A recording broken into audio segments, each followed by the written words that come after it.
बिहार में तड़ातड़ चली गोलियां, बदमाशों ने मचाया आतंक, एनकाउंटर। तड़ातड़ गोलियां चल रही हैं, बदमाशों का आतंक है और अपराधियों में खौफ तो बिल्कुल नहीं। बिहार में आजकल ऐसा ही चल रहा है। सहरसा से दिल दहलाने वाली घटना सामने आई। एक शख्स पर 12 गोलियां एक साथ चला दी गई। अपराधी भाग निकले और पुलिस के हाथ खाली हैं। सवाल है कि बदमाशों का आतंक क्या ऐसे ही बिहार में जारी रहेगा और क्या बदमाशों का इलाज एनकाउंटर ही है? नमस्कार, कैपिटल टीवी का खास शो विभाग सवाल देख रहे हैं आप। मैं हूं आपके साथ हर्ष भारद्वाज। सहरसा में एक शख्स को बीती रात बदमाशों ने निशाना बनाया। उस पर ताबड़तोड़ फायरिंग की गई और 12 गोलियां उसकी छाती में दाग दी गई।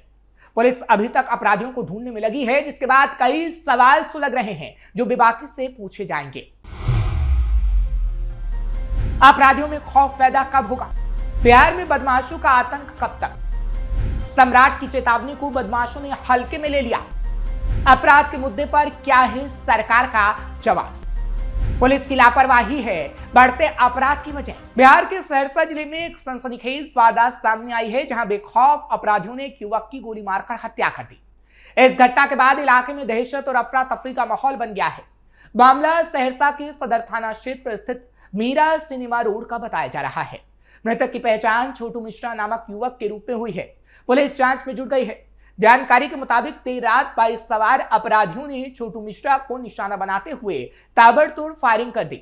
बताया जा रहा है कि हमलावरों ने उस पर करीब 1 दर्जन गोलियां दाग दी, जिससे वो गंभीर रूप से घायल होकर मौके पर ही गिर पड़ा। घटना के बाद आसपास के लोगों में हड़कंप मच गया। स्थानीय लोगों ने आनंद फानन में घायल युवक को एक निजी नर्सिंग होम में पहुंचाया, लेकिन डॉक्टरों ने जांच के बाद उसे मृत घोषित कर दिया। वारदात की सूचना मिलते ही सदर थाना पुलिस मौके पर पहुंची, स्थिति का जायजा लिया। पुलिस ने शव को अपने कब्जे में लेकर पोस्टमार्टम के लिए भेज दिया।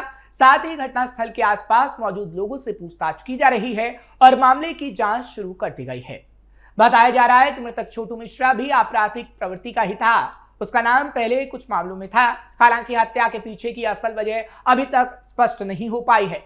पुलिस मामले को आपसी रंजिश समेत कई एंगल देने में जुटी है, लेकिन सवाल है कि आखिर कैसे खुलेआम अपराधी तमंचा लहरा सकते हैं और एक साथ 12 गोली दाग सकते हैं। मामले पर पुलिस ने क्या कहा? पुलिस अधिकारियों का कहना है कि घटना में शामिल अपराधियों की पहचान करने और उनकी गिरफ्तारी के लिए छापेमारी की जा रही है। साथ ही इलाके के सीसीटीवी फुटेज भी खंगाले जा रहे हैं। मृतक के आपराधिक संबंधों की भी जांच की जा रही है। उधर परिवार वालों का रो रो कर बुरा हाल है और वो पुलिस से इंसाफ की मांग कर रहे हैं। बदमाशों में कोई खौफ नहीं। बिहार सदियों से ज्ञान, क्रांति और शांति की भूमि रही है। भगवान बुद्ध ने यही ज्ञान प्राप्त किया था। इसी भूमि से सम्राट अशोक ने विश्व को युद्ध पर शांति का संदेश दिया। बिहार के नालंदा और विक्रमशिला विश्वविद्यालयों ने विश्व को ज्ञान से रोशन किया। बिहार की धरती से महात्मा गांधी ने अंग्रेजों के विरुद्ध सत्याग्रह और अहिंसा का सफल प्रचार किया। जयप्रकाश नारायण ने भी इसी भूमि से पूर्ण क्रांति का आह्वान किया था। लेकिन आज इसी बिहार को कुछ लोग आपराधिक राजधानी कहते नजर आते हैं, क्योंकि बदमाशों में कोई खौफ नहीं, इसलिए इस शब्द का इस्तेमाल किया जा रहा है। बिहार में हर महीने औसतन 229 हत्याएं। बिहार में 2015 से 2024 के बीच अपराध में बढ़ोतरी हुई।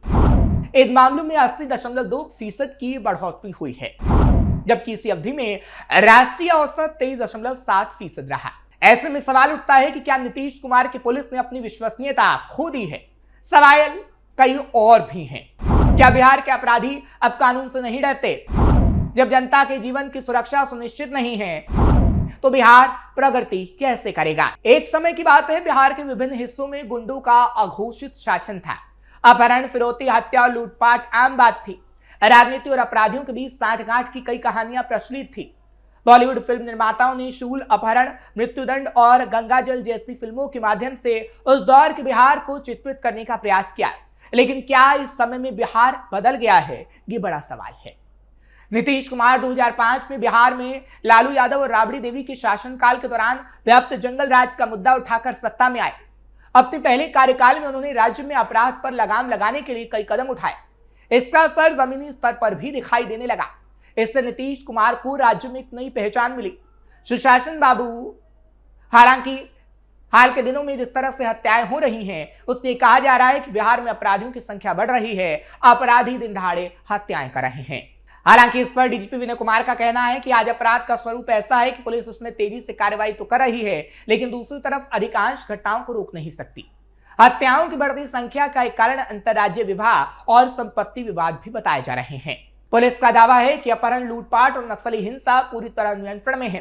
हालांकि राज्य अपराध अभिलेख ब्यूरो के आंकड़ों के मुताबिक साल 2015 से 2024 तक बिहार में अपराध के मामलों में 80.2% की वृद्धि हुई, जबकि इसी अवधि में राष्ट्रीय औसत में केवल 23.7% की वृद्धि हुई। वैसे आंकड़े किसी भी समाज में अपराध की व्यापक तस्वीर नहीं दिखा सकते।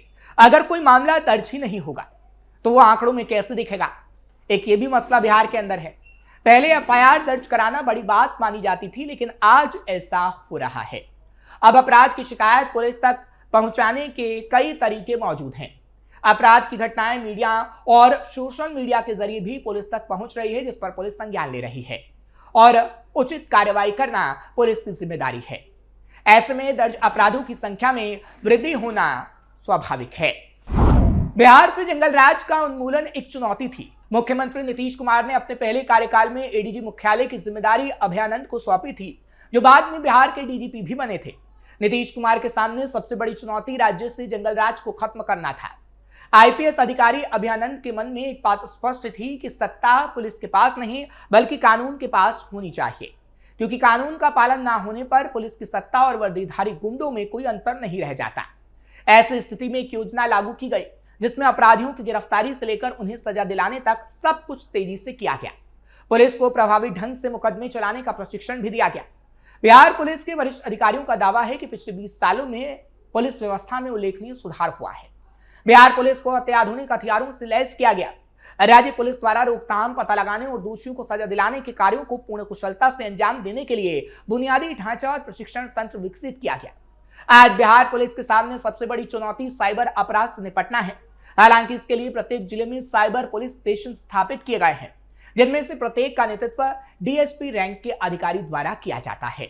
लेकिन एक कड़वी सच्चाई यह भी है कि बिहार पुलिस में स्वीकृत पदों में से आधे पद खाली हैं।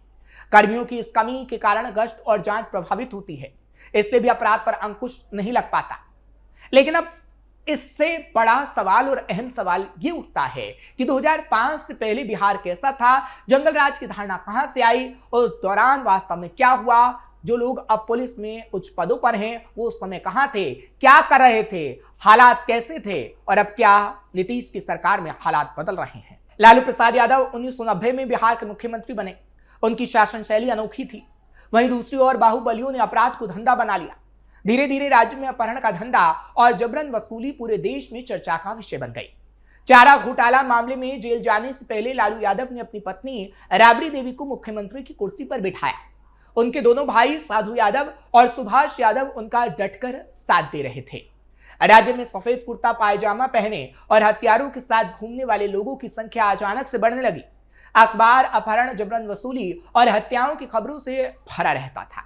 लोग आत्मरक्षा की बात करने लगे और अपनी सुरक्षा व्यवस्था खुद करने लगे। बिहार के इस नए माहौल में हथियार रखना सम्मान और गर्व की बात मानी जाने लगी थी। व्यवस्था के भीतर एक और व्यवस्था काम कर रही थी। राजनीति के लिए गरमाए जा रहे जातिवाद के घड़े ने बेहद खतरनाक रूप ले लिया था। जातिगत संघर्ष के नाम पर हर दिन खून खराबा हो रहा था। 1990 से 2005 के बीच बिहार बना आपराधिक राज्य। दिसंबर 1994 में गोपालगंज के तत्कालीन डीएम जी कृष्णाया की पीट कर हत्या कर दी गई। मार्च 1997 में छात्र नेता चंद्रशेखर की सिवान में सरेआम हत्या कर दी गई और दौरान एक के बाद एक कई नरसंहार हुए। उदाहरण के लिए जहानाबाद के लक्ष्मणपुर बाथे में 58 लोगों की गोली मारकर हत्या कर दी गई। इसी तरह भोजपुर के बाथानी टोला में 21 दलितों का नरसंहार किया गया। 1990 से 2005 के बीच बिहार के माहौल ने पुलिस पर लोगों के भरोसे को काफी हद तक कम कर दिया। जब जाति, भूमि और मजदूरी के मुद्दों पर संघर्ष तेज हो गए तो लोग ब्रह्मर्षि सेना, कुंवर सेना, सनलाइट सेना और रणवीर सेना जैसे संगठनों के झंडे तले सुरक्षा मांगने लगे। हत्या, अपहरण, लूटपाट और नरसंहार बिहार के हर कोने में चर्चा का विषय बन गया था। जिन लोगों को लगा कि वो ऐसी परिस्थितियों में जीवित नहीं रह सकते, वो देश के अन्य हिस्सों में जा बसे, ट्रेनों में सवार हो गए। लेकिन अब बिहार में हत्या की घटना एक बार फिर बढ़ रही हैं। व्यापारियों को निशाना बनाया जा रहा है और आम आदमी एक बार फिर सोचने पर मजबूर है कि क्या उसका जीवन वाकई सुरक्षित है। हालांकि नीतीश कुमार ने सुरक्षा की बात कही है और लोगों को वादा किया है कि आपका जीवन सुरक्षित रहेगा। लेकिन अगर ऐसे ही दिन दहाड़े हत्याएं होती रहेंगी तो सवाल तो उठेंगे जो बेबाकी से पूछे भी जाएंगे। आपको ये खबर कैसी लगी कमेंट सेक्शन में जरूर बताएं। खबर को लाइक शेयर करें, कैपिटल टीवी को सब्सक्राइब करना मत भूलिएगा।